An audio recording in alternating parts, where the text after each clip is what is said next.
sistema endocrino. A lo lejos de todas las patologías del sistema endocrino que vamos a ver, la más frecuente, la glándula más frecuentemente afectada es la tiroides. Entonces, vamos a ver algunas patologías de tiroides y una de ellas es la tiroiditis de Hashimoto. La tiroiditis de Hashimoto es una enfermedad de tipo autoinmune. Significa que nuestro organismo, nuestro sistema inmune, reconoce por error como objeto de blanco a la tiroides y produce anticuerpos, la parte humoral, y manda células a destruir la parte celular. Entonces, esta tiroiditis de Hashimoto también es llamada tiroiditis linfocítica crónica, ¿no? También se puede llamar así. Tiroiditis autoinmune, ¿no? Tiene varios nombres que podríamos utilizar, pero bueno, tiroiditis de Hashimoto es el que más lo reconocemos. Entonces, ¿qué es lo que ocurre con la paciente? Comienza un crecimiento de la glándula tiroides, la glándula comienza a crecer. Este crecimiento tiene una característica, es indoloro. O sea, a la persona no le duele nada, no tiene ningún síntoma, simplemente que la glándula comienza a crecer. Este crecimiento de la glándula es asimétrico. Ven ambos lados, el lado derecho, el lado izquierdo, ¿no?, de esta paciente, que son asimétricos, ¿correcto? No crecen de la misma manera. El crecimiento que tiene hace que los bordes sean medios lobulados, ¿correcto? Bordes festoneados se llama así, medios redondos los bordes, ¿verdad? Y la consistencia de esta glándula es una consistencia media gomosa, ¿no? Como caucho, así medio, una consistencia que no es de un tejido normal, ¿correcto? El color de la glándula también cambia. La glándula era de un color gris, medio violáceo, medio morado, y ahora, si ustedes lo ven, cambia una tonalidad rosada y con áreas medias amarillentas.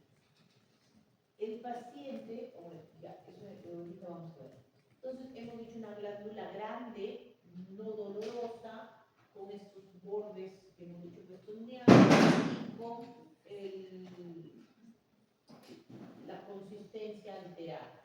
Muy bien, entonces, esta persona se acerca a la glándula tiroides y se observa al microscopio. Cuando vemos aquí al microscopio, ustedes ven esa imagen y probablemente pensarán que me he equivocado de lámina y después un ganglio linfático. No es así, esa es la nueva tiroides.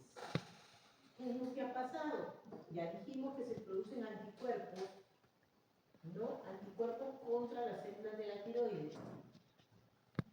Antitiroglobulina principalmente. Anticuerpos que pueden dosarse en sangre, ¿no? Y a la vez las células inflamatorias van hacia la tiroides. ¿Qué células inflamatorias? Linfocitos, inmunoblastos, células plasmáticas, macrófagos, se dirigen a la tiroides y comienzan a destruir la tiroides. La tiroides estaba compuesto por ¿qué tipo de estructura? ¿Se acuerdan? Los folículos tiroideos que tenían material coloide o folículos coloides, ¿no? Pero aquí esos folículos han sido destruidos y en su reemplazo se han acumulado grandes cantidades de células inflamatorias que se organizan y forman estos folículos secundarios que ustedes ven. Entonces, por eso nos da la imagen como si fuera un ganglio, pero es la tiroides todavía, ¿correcto? Entonces, folículos tiroides. Miren, ahí nos adentramos un poco más. Aquí en la primera estábamos hacia la cápsula de la tiroides, que es esta de aquí, y vamos a avanzar en profundidad. Y miren, toda la glándula ha sido reemplazada por esas estructuras linfóides, ¿correcto? Entonces, todo es folículos linfóides, perdón. Entonces,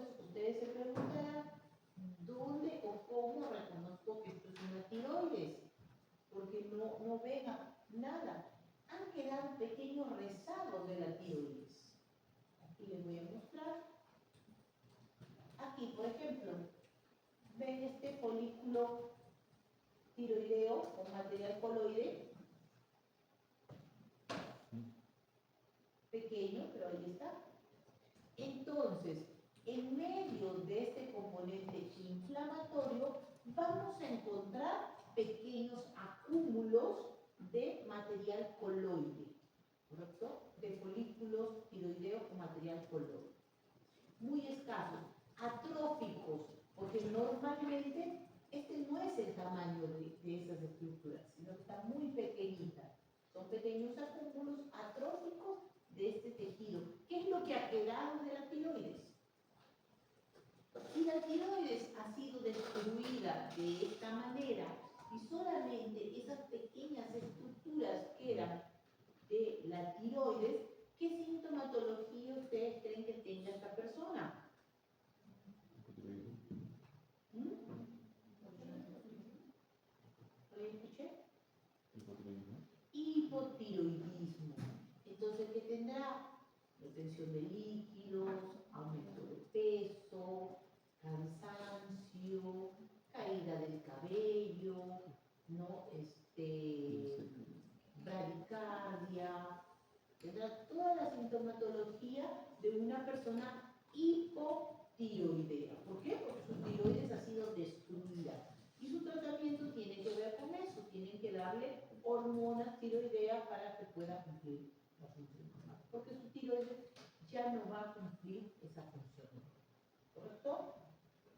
Entonces, miren aquí, otra vez, folículos linfoides que han reemplazado toda la glándula tiroidea, y por aquí, donde está mi puntero, pequeños grupos de células, ¿no? Tiroideas que forman pequeños folículos tiroideos. Ahí, muy atróficos y muy escasos. ¿Ok? Entonces, tiroiditis de Hashimoto.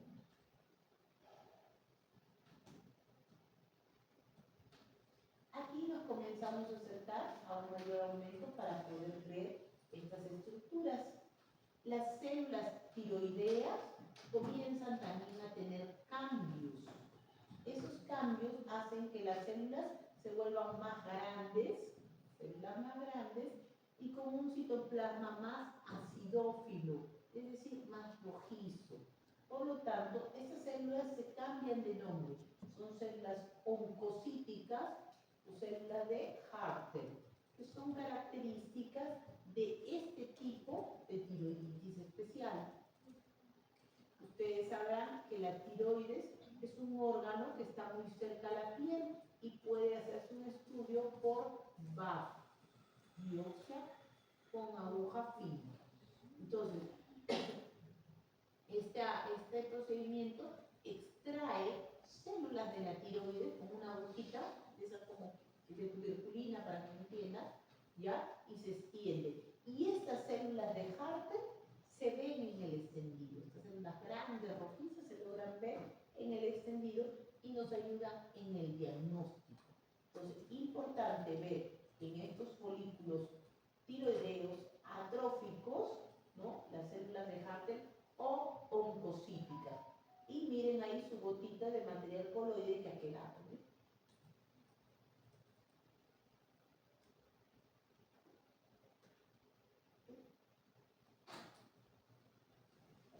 Segunda imagen, podemos ver ahí otra vez la estructura coloide que hemos dicho, ¿no? Aquí arriba, ¿sí? ¿Ya la reconocieron? Y podemos ver las células que están alrededor, ¿no? Que son estas células un poco más grandes de tamaño y más rojizas, ¿no? Estos cambios se deben a la inflamación. Entonces, estas células se vuelven unas células metaplásicas que cambian de forma para resistir, ¿no? El daño celular que se está produciendo en ellas. Y acá tenemos los folículos linfoides con sus linfocitos, sus inmunoblastos que están ahí, ¿no? Que podemos reconocer.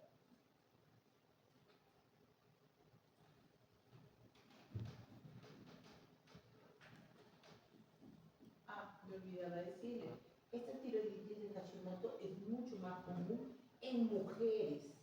En mujeres afecta por cada 10 mujeres a un hombre, ¿no? Y mujeres en una edad relativamente joven, entre los 30 a 40 años, ¿no? Produce hipotiroidismo y es una causa frecuente de hipotiroidismo en zonas donde no hay déficit de yodo. Entonces, si encontramos en una zona así una paciente con hipotiroidismo, podemos pensar que esta es una probabilidad, más si es mujer, ¿no? Y si tiene historia familiar de enfermedades de tipo autoinmune. Muy bien, ¿ok? Los folículos tiroideos pequeños, que hemos dicho, escasos, con su material coloide ahí, y su célula de Harter que están alrededor de él, ¿no? Que son características. Entonces no se olviden de mencionarlas, si les toca en el examen, está la misma.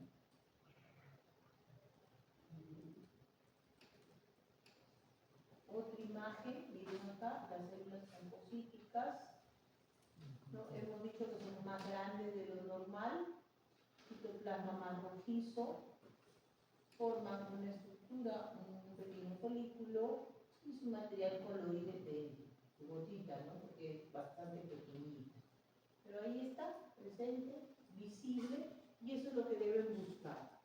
No va a ser tan fácil encontrarlo porque son pequeños grupitos que han quedado por ahí de este material, ¿no? Miren las células grandes,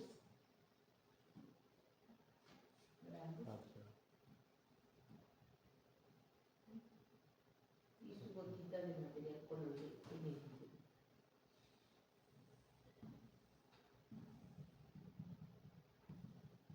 Creo que es la última imagen para poder ver acá la estructura linfoide y aquí el pedazo, pequeño fragmento que ha quedado de tejido tiroideo, con esos folículos atróficos.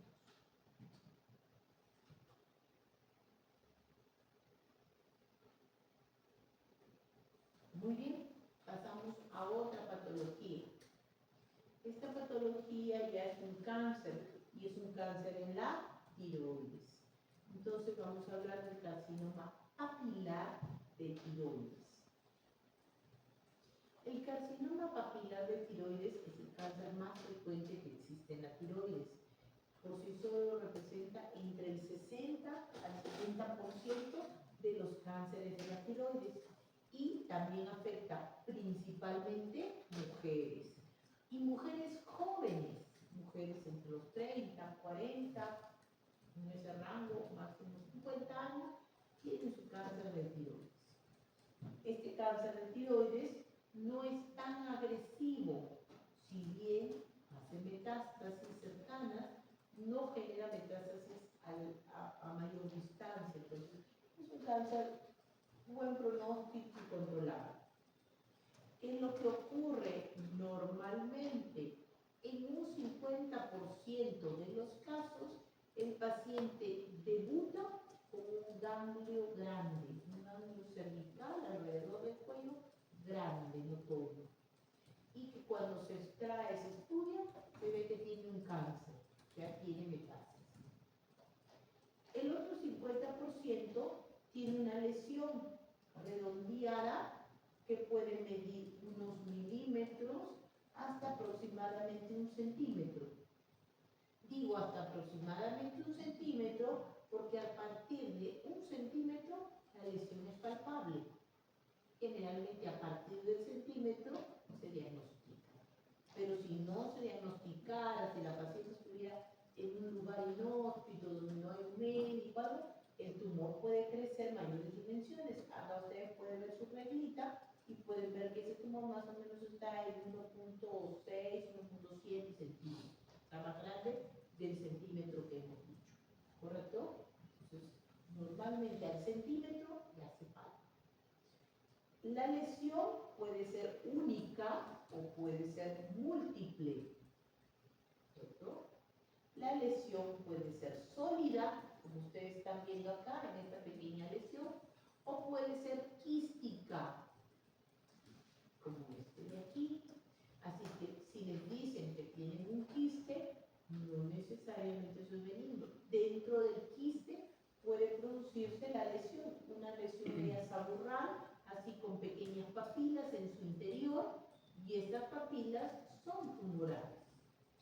Si ustedes ven, el quiste tiene una cápsula, esta blanquita que se ve alrededor, pero la lesión puede romper la cápsula e infiltrar el parénquima de la tiroides, que puede también avanzar. ¿Correcto? Entonces ya tenemos dos formas de presentación. Muy bien. Cuando vemos la imagen histológica de este carcinoma que se llamaba papilar, es porque va a formar estructuras papilares. Por eso su nombre es carcinoma papilar. Ven las papilas en esta imagen como si fueran deditos. Ven acá, ¿ven? Pequeñas papilitas que se forman.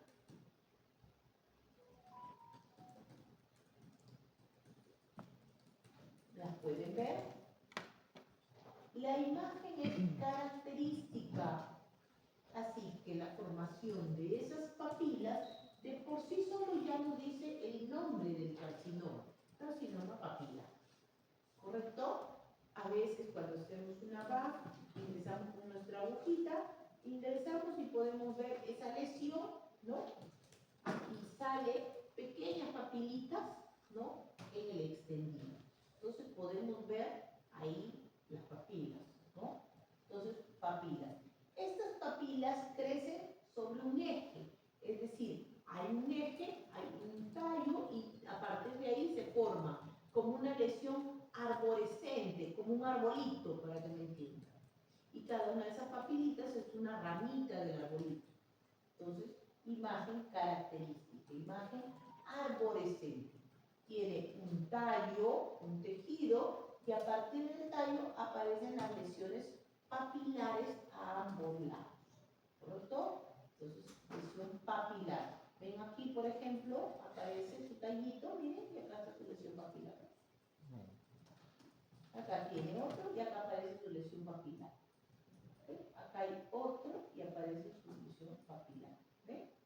Entonces, es un carcinoma papilar muy fácil de reconocerlo, muy fácil de reconocerlo al examen que estamos haciendo.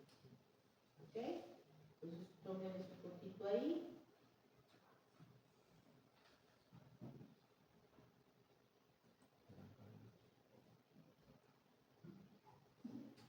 Muy bien. Aquí podemos ver otra lesión. ¿Ya? ¿Correcto? Otra vez, estamos a mayor aumento, pero se ve la pupila, ¿ven? ¿Ven la papilita? ¿Ven como deditos que se forman? Que tiene esa forma característica. Voy a hacer un poco más para que la puedan ver, ¿ven? Y como deditos. Deditos, ¿no? Pequeñas lesiones así, papilares, bueno, miren acá. Como penachos, si quieren llamarlo así, que se van formando. Entonces, la lesión se ve muy bien desde el menor aumento.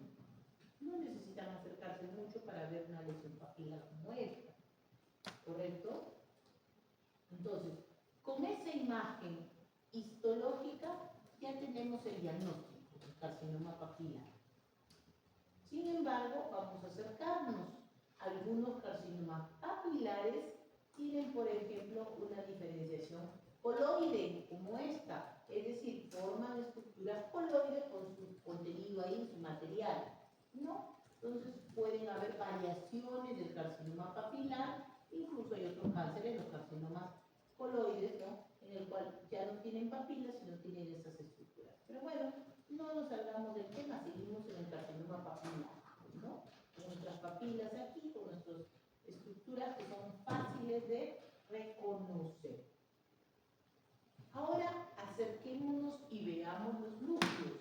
Normalmente cuando yo les hablaba de una lesión tumoral, yo les hacía énfasis en que miren los núcleos grandes,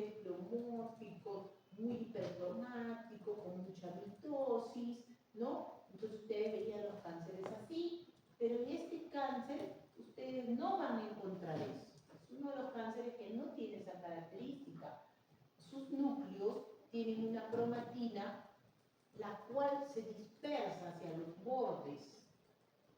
Entonces da una imagen característica, que es como si tuviera una pseudoinclusión o como si el núcleo estuviera vacío. Por ejemplo, miren este núcleo.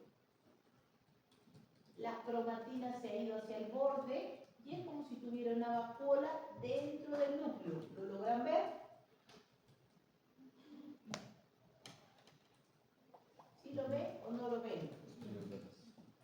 Díganme, ¿ven alguno acá arriba? Sí. Característica. Entonces, este carcinoma se caracteriza porque sus núcleos se ven pálidos, y se encuentran estas pseudoinclusiones nucleares. Cuando hacemos un extendido, un PAF, buscamos este tipo de células y aparecen ahí, es un carcinoma papilar. ¿Cierto? ¿Por qué? Porque tiene esta característica. Si comenzamos a buscar más, por ejemplo aquí, ¿ya vieron uno? Aquí hay otro.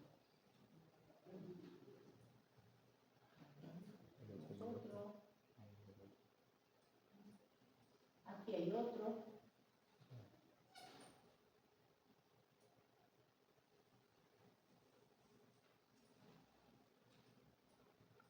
Aquí hay otro. Entonces, si ustedes comienzan a ver, aparecen esas pseudoinclusiones características de esta lesión. ¿Ok? Vamos a ver. Otra característica más es que presenta hendiduras nucleares. Es decir, tiene estas como rayitas, miren, como si partiera el núcleo y le diera la forma como granito café. ¿Cierto? Entonces, estas hendiduras también son características. Miren acá, otra pseudoinclusión, acá hay otra pseudoinclusión, aquí hay otra pseudoinclusión. Miren, en un solo campo, ¿cuántas pseudoinclusiones encuentro? ¿Correcto? ¿Cuántas pseudoinclusiones encuentro? Miren aquí, otra vez el granito de café. Con su rayita. Aquí también tiene su rayita. Entonces, acá también tiene su rayita.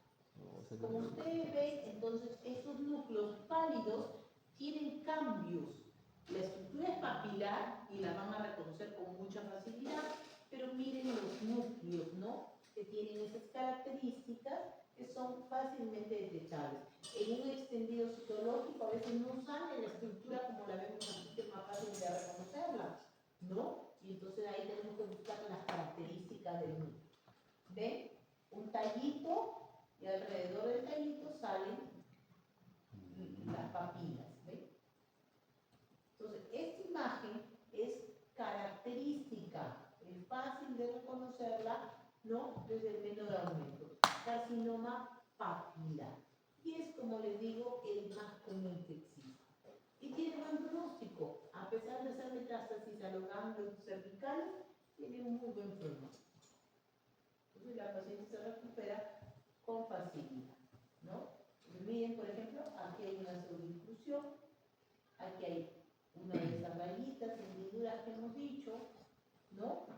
Núcleos pálidos, entonces, y característica papilar, ¿no? Carcinoma papilar. Otro carcinoma también es el carcinoma medular de la tiroides.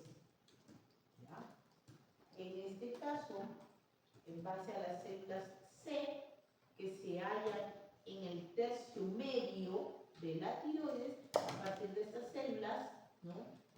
Comienzan a producirse este tumor, células paratiroideas. Entonces, El tumor generalmente es un tumor de tipo carnoso, como ustedes ven, ¿no? Carnoso, que se encuentra en la zona media. Obviamente este tumor ha crecido bastante, ¿no? Entonces por eso lo vemos prácticamente en todo el lóbulo de la tiroides, pero normalmente aparece en el centro de la misma tiroides. Si bien es bien delimitado, no está encapsulado, sino que más bien empuja al tejido, y la superficie tiende a ser una superficie irregular, con áreas hemorrágicas, áreas de necrosis, porque es un tumor maligno, no un cáncer, un carcinoma. Entonces, este tumor medular es poco frecuente, ¿no? No es como el carcinoma papilar, papilar es el más frecuente, ¿no? Le sigue el coloide, ¿no? Entonces, este medular es uno de los menos frecuentes. ¿Por qué lo tocamos entonces? Porque este tumor se asocia con otras neoplasias, con el síndrome MEN, de las neoplasias que pueden haber, y se relaciona con un feocromocitoma, con un adenoma hipoficiario. Entonces, cuando encontremos un carcinoma medular, tenemos que pensar que este paciente puede tener oculto otro cáncer, otro tumor, porque tiene relación con estas patologías, con este síndrome de enfermedades endocrinológicas múltiples. Entonces, de ahí la importancia de este tumor. Muy bien, el carcinoma medular está formado por células que pueden ser células medias poligonales, medias redondeadas, ¿no?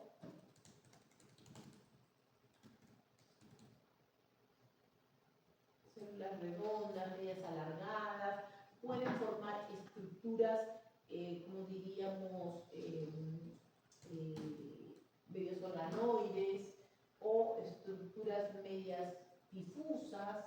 Entonces, como tiene una amplia variedad de formas las células, ¿no? Pueden tener, entonces ahí entra la dificultad. ¿Cómo lo vamos a reconocer? Porque pueden ser redondas, poligonales, alargadas, chicas, grandes, ¿no? Este tumor puede tener muchas formas del tumor. Entonces, como las características de las células pueden cambiar, lo que nos interesa es el acompañante. ¿Y cuál es el acompañante? Este material de aquí. ¿Qué es este material de aquí? Este material de aquí es el material amiloide. Entonces, este tumor forma amiloide. ¿Correcto? Y eso es lo importante del tumor. Ustedes pueden ser que las células no las reconozcan, pero sí van a reconocer el estroma que tiene este amiloide. ¿Se acuerdan que era el amiloide? Un material proteináceo, amorfo, extracelular, acelular, que ocupaba el espacio y que adoptaba la forma del espacio que ocupaba. Entonces los tumores endocrinos pueden tener esa característica,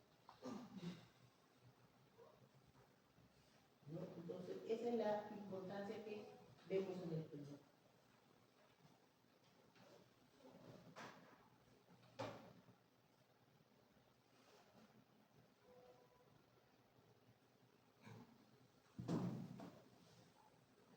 Entonces veamos aquí, el tumor tiene este material amiloide, incluso hasta cuando ustedes se acerquen van a ver las pequeñas gotitas de material amiloide. Por ejemplo aquí, miren, pequeñas gotitas de material amiloide por ahí metidas, ¿cierto? No todo es esa masa grande, hay pequeñas áreas y por más mayor aumento que ustedes le pongan van a ver su material amiloide.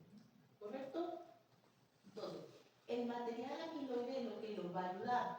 Miren aquí, las células tumorales, en este caso son medias grandes, ¿no? medias redondas y están separadas por estas estructuras del material coloide que se ha depositado. ¿Correcto? Entonces, ahí podemos ver las características de este tumor. Donde ustedes miren, siempre van a encontrar el amiloide. El amiloide salta a la vista y es lo que a ustedes los va a llegar. Los va a ayudar a que lo vean y lo reconozcan rápidamente. ¿Correcto?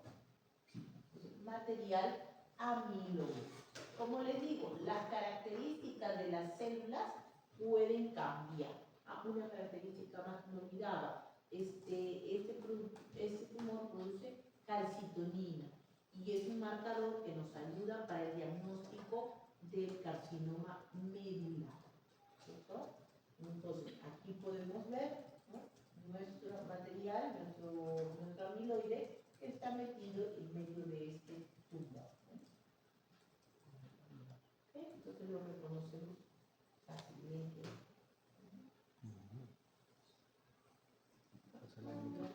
Amiloide.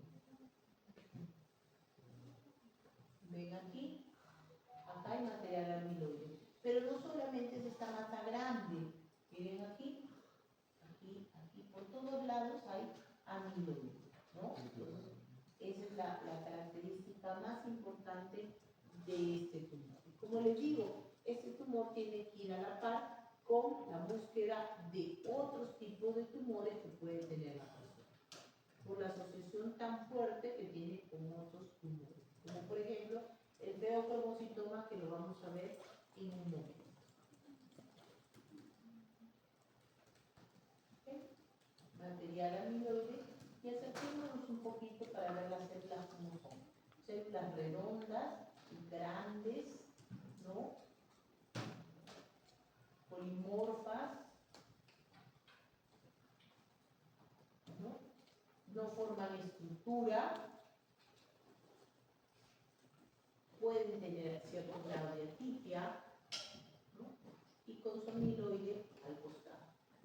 Entonces, por eso es que nos vamos a guiar y nos vamos a orientar para reconocer.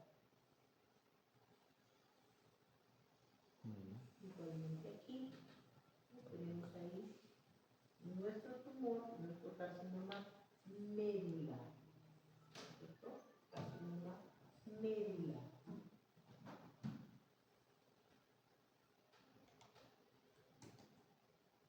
Miren aquí, este es el mayor aumento.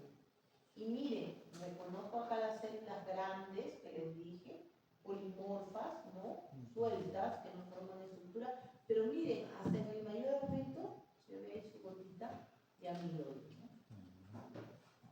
Siempre va a estar presente por todos lados este material. Entonces, si lo ubican, les va a ser más fácil reconocer la larva.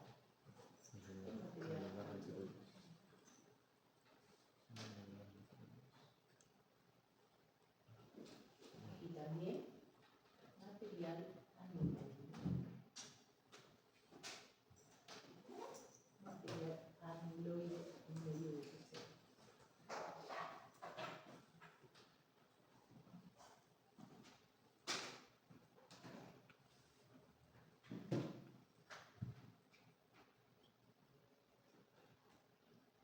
Este es un tumor maligno, es decir, puede producir metástasis a otros órganos, ¿no?, un compromiso mayor, ¿no? Miren las células grandes, ¿no?, la cromatina que tienen más compacta, presencia de nucleolos, varias formas y tamaños, no forman una glándula, no forman una estructura, pero metida siempre su coloide por ahí.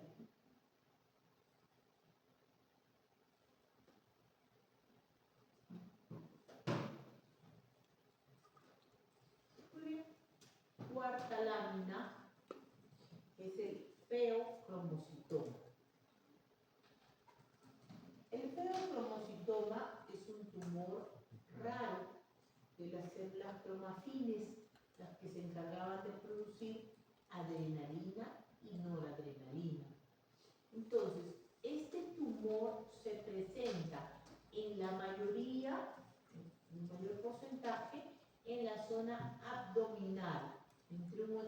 hasta 90% en la zona del abdomen.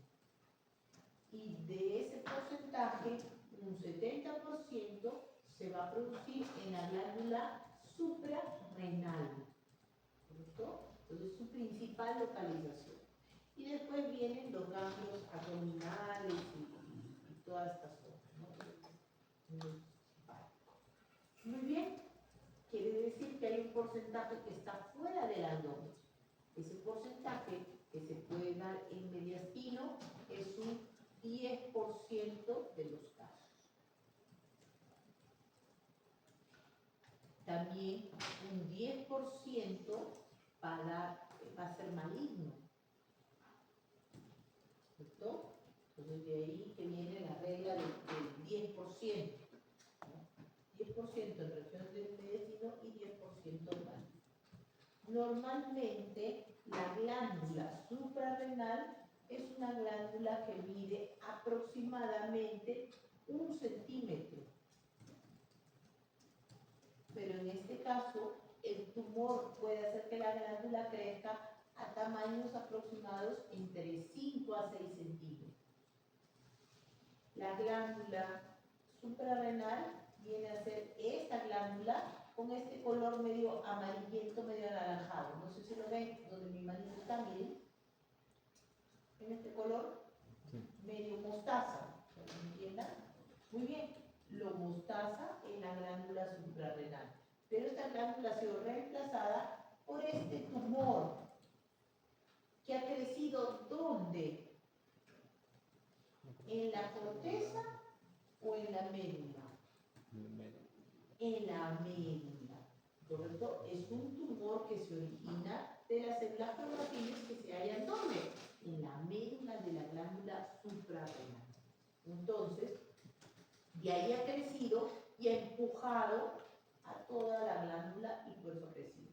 Tiene este aspecto carnoso y va a producir, o se va a manifestar con crisis paroxísticas, es decir, frente a un estímulo, el paciente puede tener un cuadro de hipertensión severa. Por ejemplo, el estrés, el ejercicio, una emoción fuerte desencadena el cuadro de hipertensión. La persona comienza a sudar, comienza a temblar, tiene taquicardia debido a que este tumor que secreta estas sustancias, esta adrenalina, esta noradrenalina, va a salir directamente al torrente sanguíneo como si la persona estuviera en una situación de, ¿cómo se dice? De estrés, ¿no? Cuando nosotros estamos en peligro, secretamos adrenalina, noradrenalina.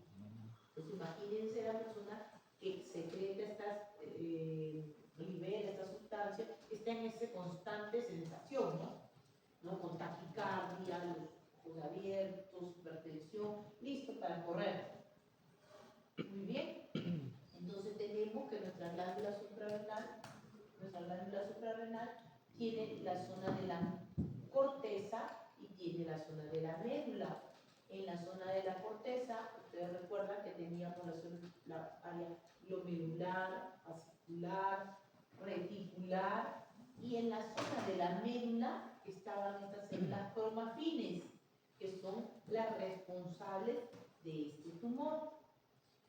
En este de aquí,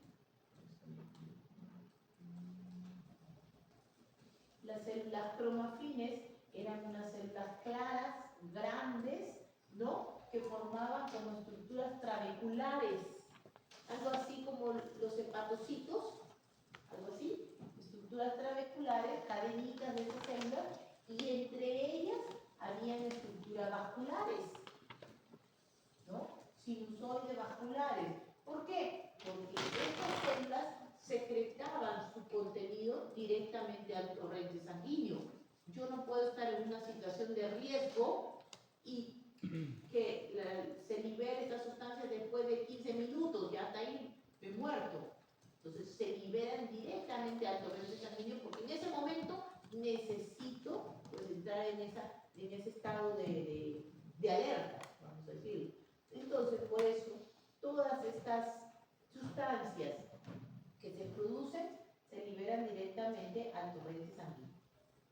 ¿correcto? Pero bien, en este tumor ocurre que nuestra corteza, ¿no? Viene a ser esta zona de aquí arriba. Esta es la cápsula y esta zona hasta acá es la corteza. Y todo esto de aquí en la médula. Todo esto de aquí es el tumor. ¿Correcto? Por eso mi médula ha quedado ahí.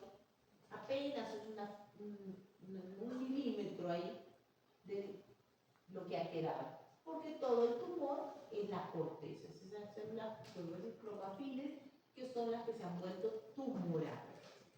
Muy bien. Me olvidaba decirles, este tumor dijimos que solo un 10% es maligno. ¿Qué quiere decir esto?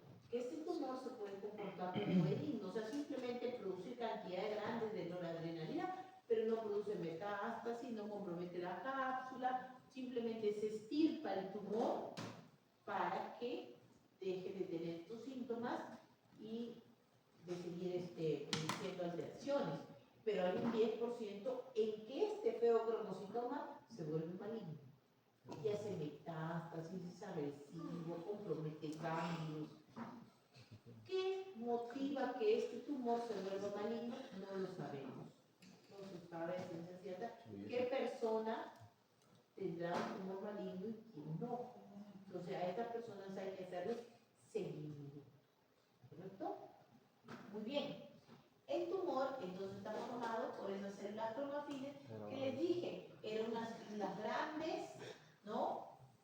Que son células grandes con citoplasma amplio, núcleo que puede ser central, redondo, pero que tiene una característica muy similar al tejido que lo formó. Tiene estructuras vasculares. En medio de esas células tumorales hay estructuras vasculares donde van a vertir el contenido que tienen estas células. Las células pueden tener ciertos cambios. ¿Ya? Las células pueden tener ciertos cambios. Esos cambios que pueden tener pueden ser células más grandes, núcleos más grandes, presencia de nucleolo. Todas esas características que les digo no definen que el tumor vaya a ser maligno. ¿Qué definirá que el tumor sea maligno? Que haga metástasis. O sea, si veo una metástasis, eso sí es maligno. Pero histológicamente, con los cambios que les digo, yo no puedo decir, este paciente va a tener un tumor maligno o benigno. No sé. Entonces, solamente es cuestión de ver al paciente y evaluarlo. Miren aquí estamos en la zona de la médula, hasta esta zona de acá, y aquí aparecen las células tumorales. Esta es la corteza y esta es la médula, ¿no? Y aquí aparecen estas células tumorales que hemos mencionado, que son grandes, con citoplasma amplio, claro, y la presencia de zumo. ¿Correcto? Y miren aquí vemos una estructura vascular que está en contacto con estas células, ¿no? Entonces, para que lo recuerden, más o menos como los hepatocitos, ¿no? Formaban cadenitas y entre ellos había espacios sinusoides hepáticos. Más o menos así es la figura. Forman estructuras trabeculadas y con su pequeño espacio vascular ahí. ¿Okay?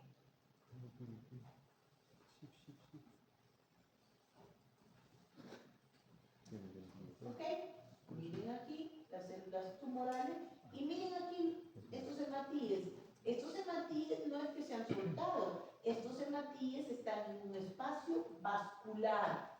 Entonces miren la cantidad de vasos que hay por la cantidad de hematíes que tenemos. Todas estas células rojitas son los hematíes. Entonces tiene una rica red vascular, bastante fluida, de vasos pequeños, y es por eso que sus efectos son instantáneos. Puedes entrar en contacto directo al torrente sanguíneo.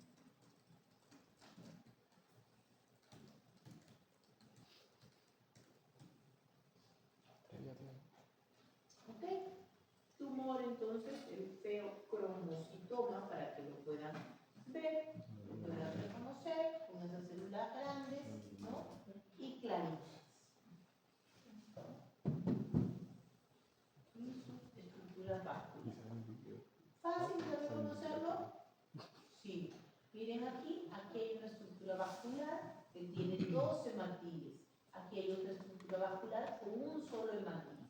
Aquí hay otra estructura vascular con base hematíe. Y si comienzan a mirar donde ustedes encuentran un hematíe, es que hay un espacio vascular.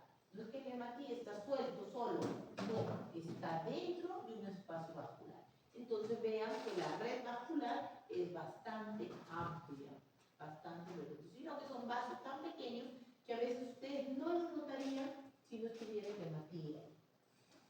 Y eso es lo que nos ayuda a ver. Después, miren por ejemplo esta célula, miren este núcleo irregular y comparen otra vez con este núcleo de acá, o con la forma de esta célula. Si ustedes comienzan a ver, las formas son medias alteradas, no todas son homogéneas, los núcleos tienen cambios, por eso estamos hablando de un tumor, ¿no? Pero no por eso podemos decir que esto es maligno. No sabemos. ¿Correcto? Tendremos que ver el comportamiento que tenga ese tumor. La gran mayoría se extirpa y termina el proceso ahí, sobre todo el cuadro de hipertensión, que es bastante severa en estos pacientes, ¿no? Cuando tienen estas crisis, ¿no? Entonces, tenemos ahí nuestras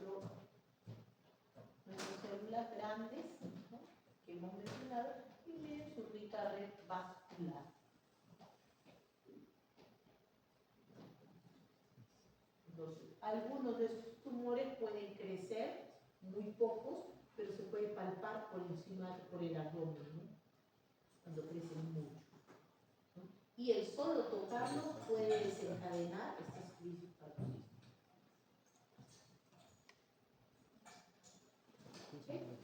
Una imagen para que puedan ver la célula grande que hemos dicho, con su núcleo grande, su núcleo, y su citoplasma amplio. Entonces, las cromatines de la glándula suprarrenal. Sí, en la anterior lámina, ¿cuál sería la clínica? Bueno, en la anterior enfermedad. ¿Cuál? Perdón, no entiendo. En el carcinoma medular. Carcinoma medular. No, en el de células cromafines, en el que acabamos de ver, ¿cuál sería la clínica? La química. La clínica. Ah, la clínica, ya le dije. Y las crisis paroxísticas. Son crisis en las cuales le da un cuadro de hipertensión severa, o sea, no estamos hablando de una presión de 150, 200, no, estamos hablando de una presión que puede elevarse a 250, una elevación bastante alta, la persona comienza a sudar, comienza a temblar, ¿no? Comienza a respirar con dificultad. Imagínense ustedes que los esté persiguiendo un león. ¿Qué harían ustedes? Sudarían, correrían, sacarían fuerzas de donde sea, tendrían taquicardia, más o menos es así. Cuando se liberan estas sustancias es justamente en una situación así, ¿no? Entonces, por eso es que la persona comienza con una taquicardia severa. Incluso puede dar un infarto de la taquicardia y de la hipertensión que tiene.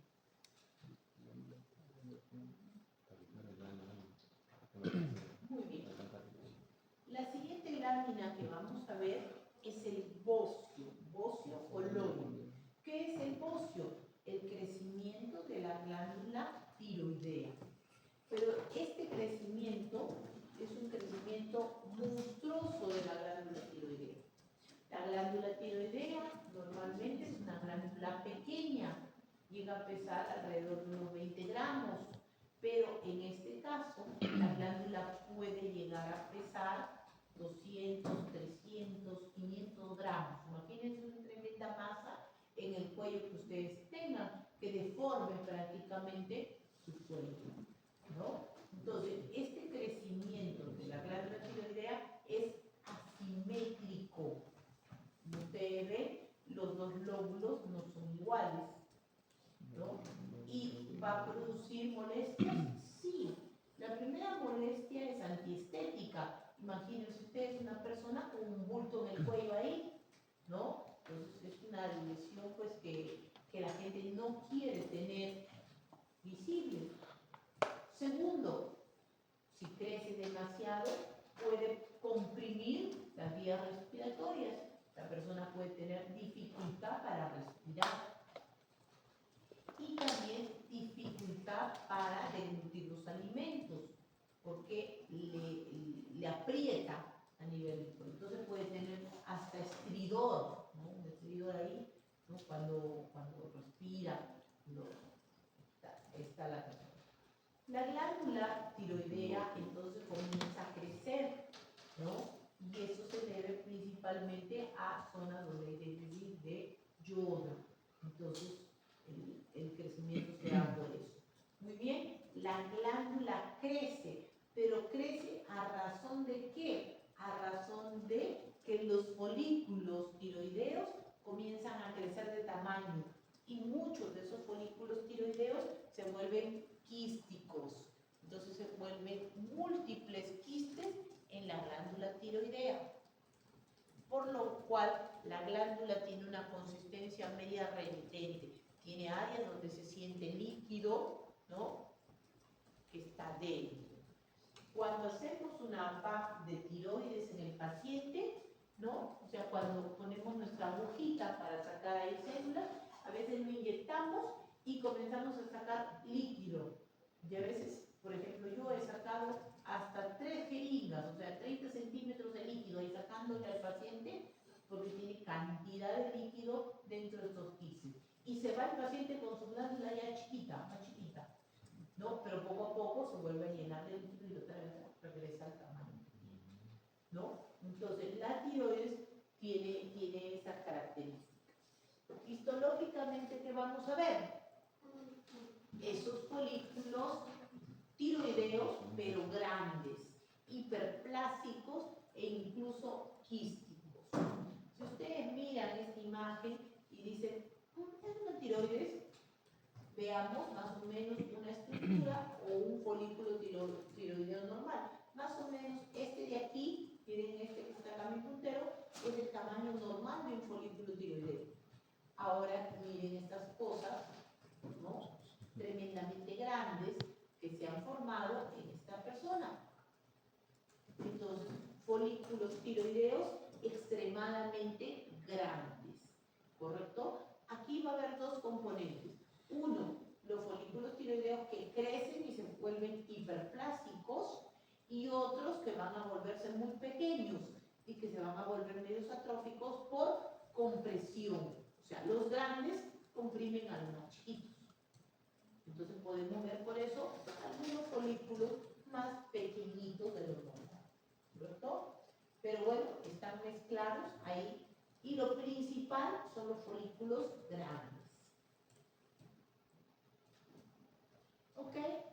Miren acá, un folículo que ya es tan grande que está quístico. Acá se ve el material como si estuviera plegado. Esto es un defecto del corte. Al momento de cortar con la cuchilla que utilizamos, se ve como que se hubiera quedado como tira. Normalmente toda esta estructura está llena de este material coloide, ¿correcto? Entonces es un folículo grande, ¿correcto? Entonces, vamos a ver folículos hiperplásticos, folículos pequeños, podemos ver fibrosis, podemos ver calcificación, ¿no? En la zona, y podemos ver hemorragia. ¿Ok? Podemos ver esas 5 características en el bocio coloide, ¿no? Pero principalmente, ¿cuál es? Los folículos grandes. Miren aquí, cantidad de folículos ya tan grandes que son quísticos. Por ejemplo, el de acá arribita. Miren acá, este de aquí, si yo llego con una aguja hasta esto, todo este líquido coloide comienzo a extraerlo. Y por eso tengo acá mi jeringa completa de ese líquido. En el líquido, ¿no? Va a estar flotando, ¿qué cosa? Estas células, ¿Qué son estas células? Macrófagos. Macrófagos que quieren fagocitar este material. Entonces, aquí lo que ustedes están viendo son macrófagos. Macrófagos. Muy bien. En los folículos más pequeños, las células epiteliales son cúbicas, mientras que en los folículos más grandes, las células se vuelven aplanadas, debido a la presión que ejerce el líquido coloide superior. Entonces podemos ver esa diferencia en la forma de las células de los folículos. ¿Puede repetir, doctora? Sí. Los folículos normalmente tienen células cúbicas alrededor. Pero a medida que el folículo se hace grande y se hace quístico, la presión que ejerce el material coloide en su interior hace que las células se vuelvan aplanadas. Entonces, hay esa diferencia entre los folículos pequeños y los folículos grandes.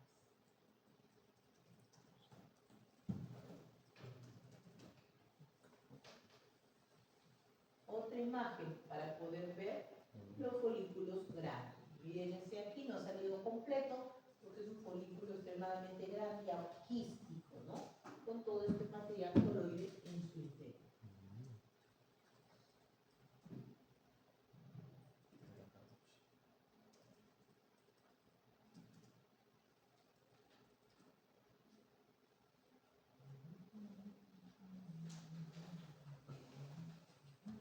¿Ven ahí? Folículos grandes llenos de material coloide. Es fácil la imagen reconocerla, es bastante sencilla. No creo que tengan dificultad, porque es fácil de reconocer a esta metodología. Bocio coloide. ¿Cierto? Entonces no se olvide, puede tener áreas de hemorragia, también le dije, ¿no? Y miren, acá es una imagen para que vean los folículos pequeños, miren cómo sus células son cúbicas, es decir, igual alto, igual ancho, ¿no? Para que puedan verla, ¿no? Y tiene su material coloide.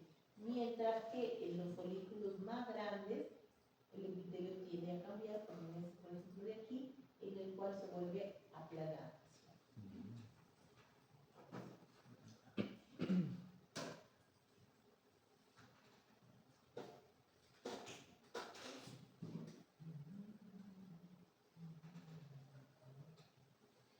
Última imagen que vamos a ver, el adenoma de hipófisis. El adenoma de hipófisis es un tumor que crece en la silla turca, ¿correcto? Entonces, dentro de la cavidad craneal, y es un tumor de un color marroncito viable que crece a nivel de la hipófisis. Hipófisis, ¿correcto? Muy bien, este tumor comienza a crecer en esta zona y puede producir hormonas o puede que no.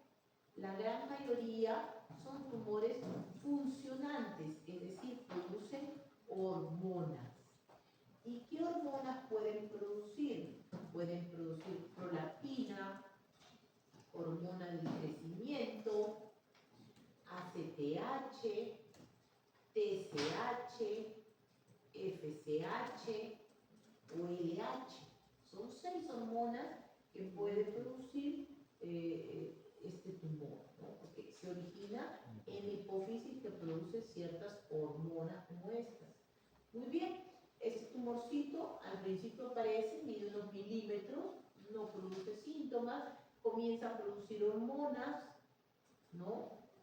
Que la persona puede sentirlo, como que no, puede que no se dé cuenta, ¿no?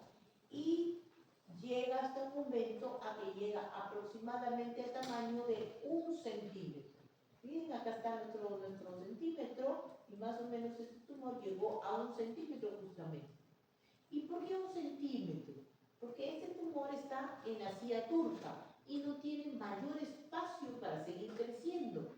Cuando llega a ese tamaño aproximadamente, su crecimiento hace que comprima el quiasma óptico y entonces produzca molestias. ¿Qué molestias? Oculares, la persona ya no ve bien, ve medio borroso, le dificulta ver y entonces va al médico porque no puede ver. No tanto por las hormonas, porque capaz no se da cuenta de la cantidad de hormonas que está produciendo. Normalmente de esas 6 hormonas que les he dicho, estos tumores producen principalmente 2 tipos de hormonas, la prolactina, ¿no? Y la hormona del crecimiento. Entonces, en las mujeres tiende a producir secreción láctea por el pezón, ¿no? Entonces, que puede la mujer sentirlo, o puede que no, o puede pensar que algo está pasando en su ciclo y no tomarle mayor importancia, o cuando produce hormona de crecimiento, depende del estadio de la persona. Si la persona es un joven, un niño, y se producen cantidades exageradas de hormona de crecimiento, el niño va a tener un cuadro de gigantismo, es decir, todo él va a crecer, ¿cierto? Sus huesos largos, sus huesos cortos, todo crece en él. Sin embargo, si le da después de la etapa de la pubertad, o sea, ya en una persona adulta, como sus huesos largos ya cerraron, ya no van a seguir creciendo, se estimula el crecimiento de los huesos más que todo cortos y se da los cuadros de acromegalia. ¿Han visto ustedes las personas que tienen rasgos toscos, mandíbula grande, manos grandes? ¿Por qué? Porque tiene este cuadro de acromegalia. ¿Correcto? Entonces, al principio la persona no lo va a ir notando, a medida que va a ir creciendo, va a ir deformándose, se van a ver sus rasgos cada vez más toscos y recién ahí dirá qué pasó y tiene un tumor. Muy bien, este tumor se extrae por la fosa nasal, es decir, se ingresa por la fosa nasal, se perfora por ahí, vía turca, y se extrae, ¿no?, el tumor. Entonces, el tumor va a ser sacado así, como ustedes ven, por pedazos. No van a tener el tumor completo, sino que va a ser un raspado ahí por pedazos del tejido. Y ese tejido va a tener mucha hemorragia, por eso ustedes ven acá pintado de rojo, no es que esté pintado rojo, sino que son gran cantidad de matíes, porque ese tumorcito ha sangrado a medida que lo han ido arrancando pedazo por pedazo. ¿Correcto? Entonces, lo van a ver así. ¿Ven? Acá hay otro pedacito con gran cantidad de hemorragia, no porque el tumor tenga hemorragia, sino por la forma de extirpación del tumor. ¿Cierto? Porque van a ver un pedazo y muchos hematíes ahí, mucha sangrecita. Muy bien. Veamos las células como son. Las células, ¿no?, ustedes ven, las células que ustedes ven se tiñen con las coloraciones que utilizamos, con la hematoxilina eosina, y normalmente se describía a los adenomas de hipófisis como adenoma de hipófisis acidófilo cuando las células se teñían de un color medio rojizo y que principalmente se asociaba a los tumores que producen prolactina y que producen hormona de crecimiento. Las células basófilas, las que se teñían de un color medio azulado, eran productores de ACTH, TSH, FSH y LH. Y las células que no se teñían de nada, las cromófobas, eran células que no producían ningún tipo de hormona. ¿Correcto? Entonces, mucho tiempo se describió a los tumores así. ¿Qué tumores? Un adenoma acidófilo. Ya probablemente sea esto, ¿no? Entonces buscaban ese tipo de hormonas. Actualmente ya no lo describimos así, porque tenemos el estudio de inmunistoquímica. Entonces, la inmunistoquímica se le hacen marcadores y se ve esas células a qué reaccionan. Entonces, con certeza, ya no viendo un color de una célula, decido que tiene este paciente, sino con certeza veo que este tumor produce hormona de crecimiento. Entonces, ya sé a qué produce. Pero bueno, todavía queda esa descripción en los libros, así que por eso les menciono. Ahora, estas células son células redondas, homogéneas. Lo único que van a tener diferente es la tonalidad del citoplasma.